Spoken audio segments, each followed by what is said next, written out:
Hi, I'm Wei. I'm the founder and CEO of Clipboard Health, and I'm so excited to be sponsoring this event. So, just a little bit about us. I started the company 6 years ago, and today we are a marketplace that matches healthcare facilities with on demand staff. So, we have an app that facilities use to request a nurse and now other healthcare professionals whenever they have a need, and nurses who can pick and choose shifts that match their schedule and location preference. We pay the healthcare workers as soon as their shift is over, and we get paid by the facility. We've grown tremendously over the last 4 years since we started this business model and have continued growing and solving really interesting problems. So, very excited to be here. But I want to tell you that getting here hasn't always been so straightforward for us. I started the company with one mission, which is to lift as many people up the socioeconomic ladder as possible. So it was not in healthcare. I don't have a particular healthcare background myself. And I myself, I'm the child of poor immigrants. My birthday dinners were at Burger King, which was a special treat for us. But my parents, they worked very hard to support me and invest in me. And I want to give the same opportunities to as many people as possible. So the first version of this business was a way of financing or refinancing education. I spent months talking to people like lawyers, boot camp grads, and nurses. And nobody wanted the financial product, but every nurse I talked to wanted help finding a job with a better schedule. And this was back in 2017, 2018, so years before COVID. I had also taught myself how to code. It's very hard to recruit technical co-founders and even engineers for a startup where I myself wasn't a famous founder. So I taught myself how to code, and I initially built a job board just for nurses. I remember my earliest employer customers were traditional staffing agencies who were always looking for full-time nurses who could commit to a different and random schedule every week, depending on what the agency's end customers, their healthcare facilities clients, happen to need. The agencies would reject 90% of them based on scheduling issues alone. So, for example, a nurse could do the Monday to Wednesday shifts, but not the Friday ones because they didn't have childcare. And so I remember calling my customers, these end healthcare facilities, and I asked whether or not they cared if the same person showed up. And inevitably, they would say, no, any licensed nurse will do. We're just so in need of staff. So I saw an opportunity here to create a much better model for both sides and envisioned a place, and now today an app, where facilities can list every shift they need individually and nurses can pick a la carte. And I remember shutting down this job board, and it was really scary at the time because I didn't. I thought, I'm an outsider in the industry. What am I doing? This job board actually has a little bit of traction, but I decided that there was a much bigger opportunity to solve more of our customer problems via the marketplace model, and that's what I started building in June of 2018, and we've been growing really rapidly since. So, interestingly, COVID has really brought to light some of these issues that people in the industry haven't seen for decades. So there's been a nursing-wide shortage for decades, even before COVID. COVID obviously made headlines, especially at the peak, where news about hospitals paying 4x wages for travel nurses, although that's come back down since.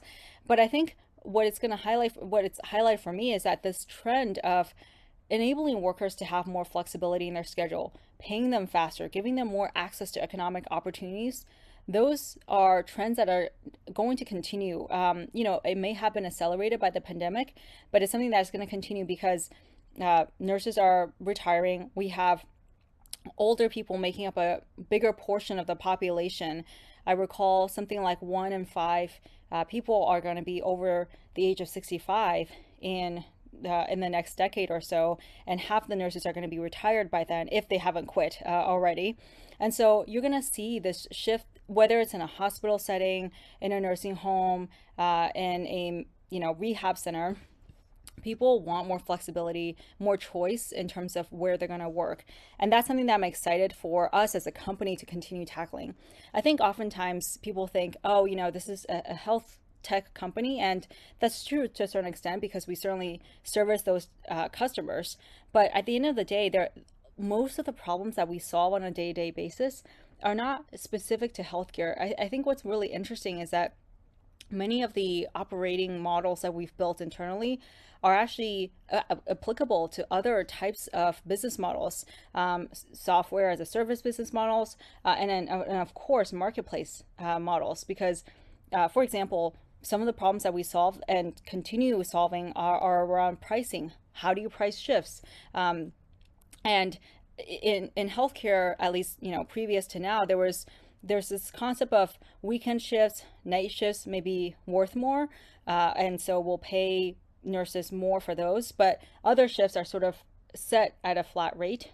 And so for us, it's looking at the actual data and seeing, okay, which shifts are actually in high demand. Sometimes some weekend shifts are ones that are attractive to the nurses for a particular reason, but some aren't, and some holidays are less attractive. And so actually using those data to inform us of how to best price, how to have the marketplace best price and even recommend prices, I think that's something that's a really interesting problem, and that goes beyond healthcare, of course.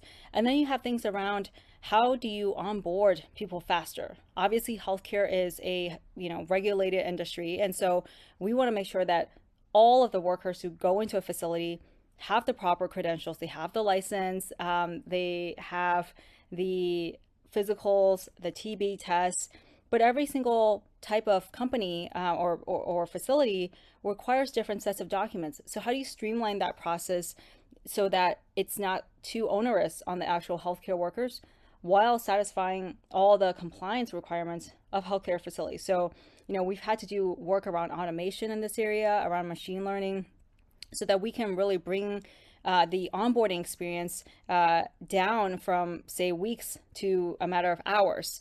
And so you see all of these really interesting opportunities to solve problems that go beyond just healthcare and patient care. But of course, at the end of the day, if we succeed as a company, then the people who win are the healthcare workers, who obviously get more choice in terms of where and when they can work, the healthcare facilities who can actually staff their facilities appropriately, and then the patients. These are my parents and our employees, loved ones who are actually getting taken care of. And with enough staff, that means they're not going to get ignored. It means that there's going to be proper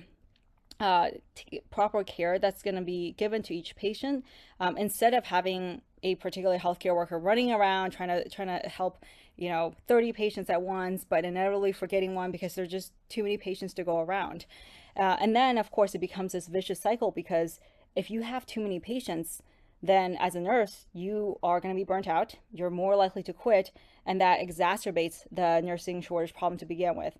And so part of our job is to really make a solution that can solve a problem for all of these different components of the marketplace, all of these different players, so that it actually becomes a virtuous cycle where more staff means that more patients get care, but more staff also means that the staff who are working there are not going to get burned out because they have enough resources.